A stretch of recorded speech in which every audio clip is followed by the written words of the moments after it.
Now, I grew up in the NES and Super Nintendo era, and I really love RPGs, but I never really played too many of them. That's mainly because I couldn't afford to buy them, only rent them. And seeing how the two most classic RPGs for the Super Nintendo, Final Fantasy III and Chrono Trigger, were quite long, I really couldn't get that far into them, since I was renting them. So I was looking forward to playing at least one of them on the Virtual Console. Overall, I would say I liked it a lot. The story was interesting, and I liked the way they dealt with time and the ripples of time, basically showing the consequences of changing time. Chrono Trigger is about a kid named Chrono. For some reason, it's always a kid in these RPGs. I guess the reason for doing this is so we can relate with the main character. Anyways, he goes to a carnival and meets a pretty girl. And this girl ends up screwing up a teleporting machine that his friend has created. And the machine opens a rip in time and sucks her into it.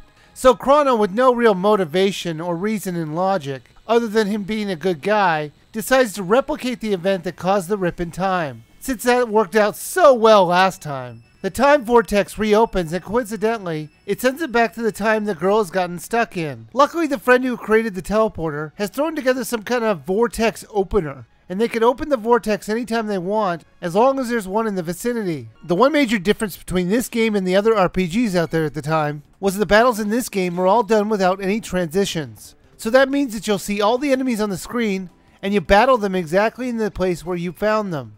It was a cool idea. It was nice not to have a loading screen for the fighting sequences. It made the fights quicker and more enjoyable. The way you level up your skills in magic was also interesting. In order to do this, you have to get tech points. You earn them while fighting the enemies while getting experience as well. It was a good idea because you can always see what your next skill or magic's going to be in the menu. So you could decide which person you want to level up next based on what tech skill they were getting next. Now, you can only have 3 characters in your party at a time, which is pretty normal for an RPG. However, the way this game deals with this is almost sadistic. Fairly early in the game, you get 4 characters, and you all enter the portal together. Now, the time vortex can handle 3 people, not 4. So it throws you to the end of time to correct this. The old man there who's watching over time tells you that only 3 people can go through a portal at a time. So anyone else will need to stay there. So someone other than Chrono will need to stay stranded in the end of time, just waiting for you to return. That does bring up a couple questions. 1, if they're stranded in the end of time, why can I easily switch between them with the press of a button, without the need to go back to the end of time to retrieve them? And 2, there's a point where there are 3 people waiting in the end of time. Why can't those 3 people go into their own portal and then join Chrono on their adventure as an equal and not just a person waiting for him to return? There just really was no point in having the characters trapped at the end of time, since they really aren't trapped. If they really did trap the characters at the end of time, it would have made the game much harder, since you would really need to strategize on who you'd want to take with you to which time period.